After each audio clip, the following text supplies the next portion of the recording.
Hello friends, आज हम बात करने वाले हैं कंपनी के फीचर जब हम कंपनी क्रिएट करते हैं उसके अंदर जब ये 3 पॉइंट इंपॉर्टेंट है: accounting feature, inventory feature, statutory and taxation. तो इनके बारे में हम पहले थोड़ा थ्योरेटिकल पॉइंट ऑफ व्यू से जान लेते हैं क्या होता है ये।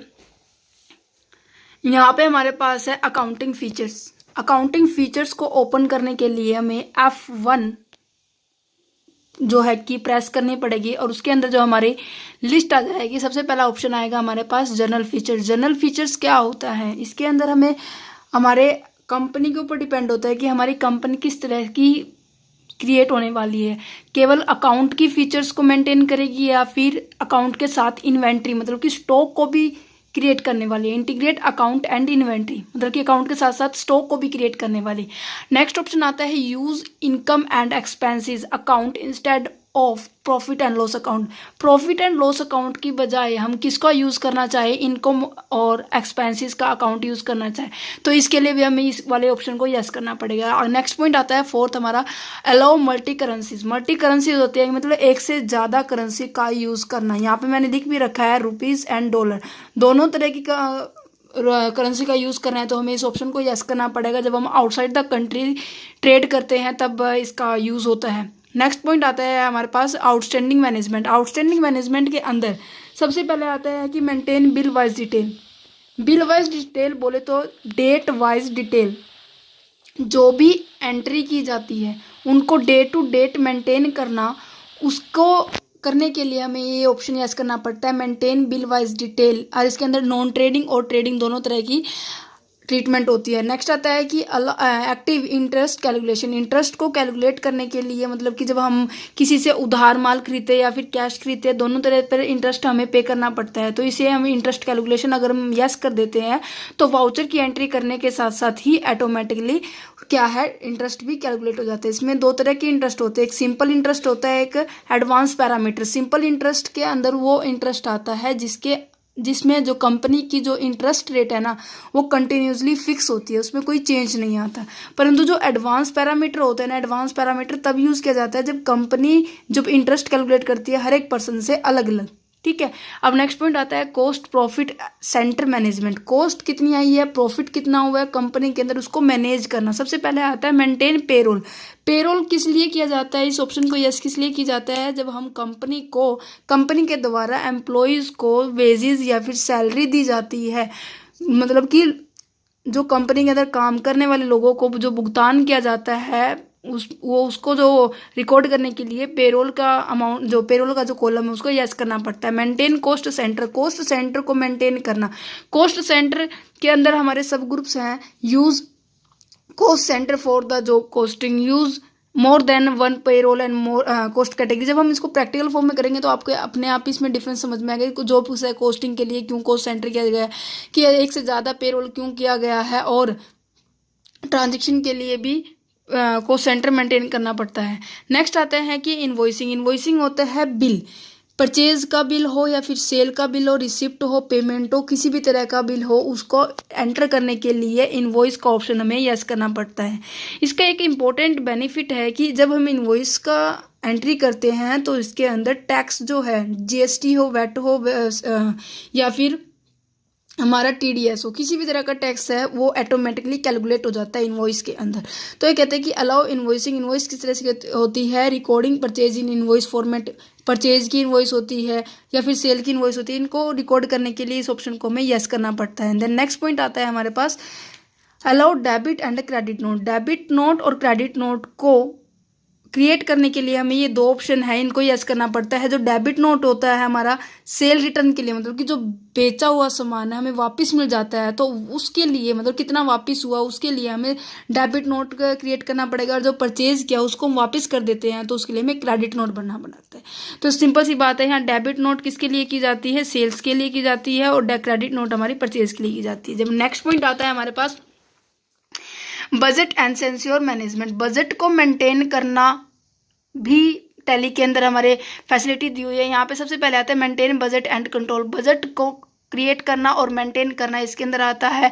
जो यहाँ पे सेकंड ऑप्शन है use reserving journal and optional voucher, इसका कोई ज़्यादा यूज़ नहीं टैली के अंदर। नेक्स्ट पॉइंट आता है हमारे पास बैंकिंग फीचर। बैंकिंग फीचर मतलब कि जो परचेज करना है, सेल करना है, पेमेंट करनी है, सेल करनी है, वो बैंकिंग के थ्रू करनी है, मतलब बैंक के द्वारा करनी है, जो चेक के द्वारा करनी है या फिर कैश इन हैंड करनी है या फिर बैंक इन हैंड करनी है, किसी भी तरह की ट्रांजेक्शन करनी है तो इस तरह के फीचर को हम यस करेंगे। चाहे वो सेट अल्टर ट्रांजेक्शन टाइप है या फिर सेट अल्टर बैंकिंग फीचर्स है, set alter post data transaction features है, ठीक है। अदर फीचर्स के अंदर आ देते हैं, इसके भी ज़्यादा यूज़ नहीं होता टैली के अंदर। ये इसके अंदर सबसे ज़्यादा इंपॉर्टेंट यूज़ होता है, एक तो अलाउ मल्टी करेंसीज, सेकंड है हमारे पास इंटरेस्ट कैलकुलेशन, थर्ड है हमारे पास मेंटेन पेरोल, और फोर्थ है हमारे पास debit note and credit note, और फिफ्थ है हमारे पास मेंटेन बजट एंड कंट्रोल, ठीक है।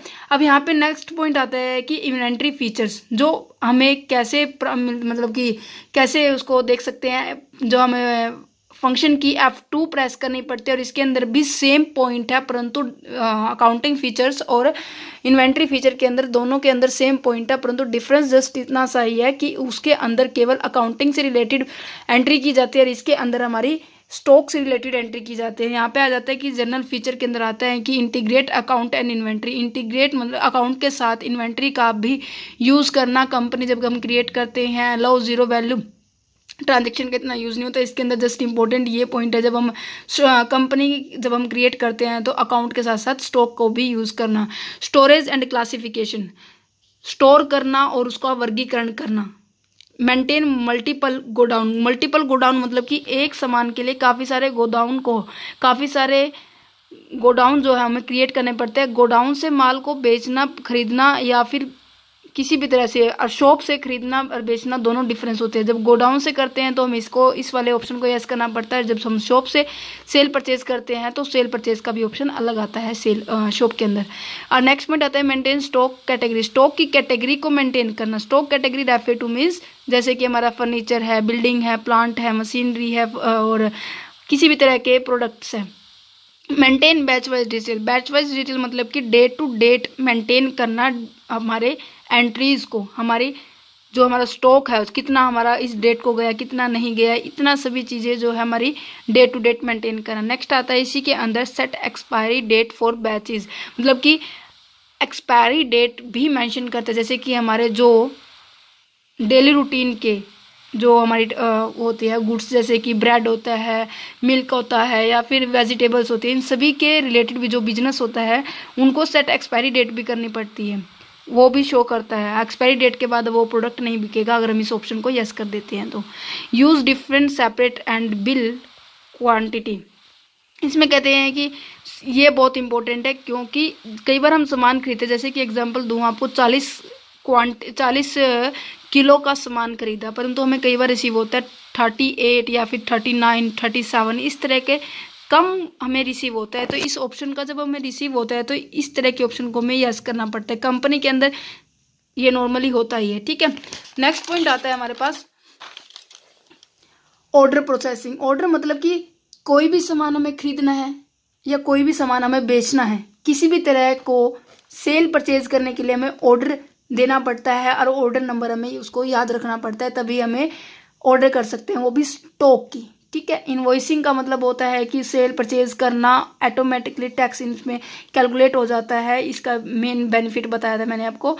इसके अंदर कहते हैं कि अलाउ इनवॉइसिंग, इनवॉइसिंग मतलब कि सेल परचेज इसमें एंटर, मतलब सेल हम परचेज कर सकते हैं। स्टॉक की enter purchase invoice format, use debit note, credit note वही सेम है, परंतु इसमें डिफरेंस जस्ट इतना है कि ये इसमें स्टॉक से रिलेटेड एंट्रीज होंगी। सेपरेट डिस्काउंट कॉलम, जो हमारा ये वाला पॉइंट है, इसके अंदर कहते हैं कि जब हम सेल परचेज करते हैं तो हमें डिस्काउंट मिल जाता है या फिर डिस्काउंट देना पड़ता है, उसको कैलकुलेट करने के लिए इस पॉइंट को हमें यस करना पड़ता है। परचेज मैनेजमेंट, परचेज के द्वारा परचेज जितना भी किया हमने सामान उसको मैनेज करना या फिर इसको सेल जो जितना किया उसको मैनेज करना।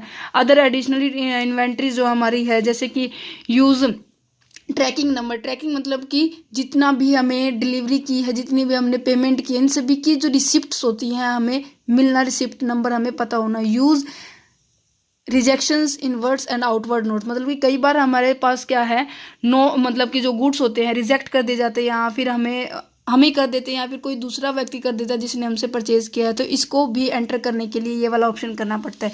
ये तो थे हमारे इन्वेंट्री से रिलेटेड। अब आ जाते हैं हमारे टैक्सेस से रिलेटेड ट्रांजेक्शन है। इसके उसको एंटर करने के लिए हमें क्या करना पड़ता है, सबसे पहले F3 की प्रेस करनी पड़ेगी और इसको प्रेस करने के बाद हमारा इस तरह का फॉर्मेट हमारे सामने आएगा और इसमें आता है कि एबल डीलिंग जीएसटी को कैलकुलेट करना है तो हमारा ये वाला ऑप्शन करना पड़ेगा। इसके अंदर सभी टैक्सेस से रिलेटेड है, जीएसटी है, वैट है, TDS है, TCS है, FBT है, इन सभी को अगर हमें कैलकुलेट करना है तो हमें F3 को प्रेस करना पड़ेगा, ठीक है। और नेक्स्ट कहते हैं कि टैक्स इन्फॉर्मेशन, टैक्स की इन्फॉर्मेशन मतलब कि उस नंबर, लोकल स्टेट नंबर क्या है, लोकल स्टेट नंबर की रेफर टू मीन्स क्या उस टैक्स के ऊपर नंबर है, क्या इंटरस्टेट टैक्स सेल नंबर है, पिन नंबर क्या है, उसका कोऑपरेटिव आइडेंटिटी नंबर क्या है, ये सभी क्या है, F1 F3 F ये सभी के बारे में इंफॉर्मेशन है। नेक्स्ट वीडियो के अंदर हम इसको प्रैक्टिकल फॉर्म में पढ़ेंगे, कैसे हम इसको इन कंपनी के अंदर क्रिएट कर सकते हैं। Thank you for watching this video. अगर कंसेप्ट समझ में आया तो लाइक कीजिए, अदरवाइज कमेंट कीजिए।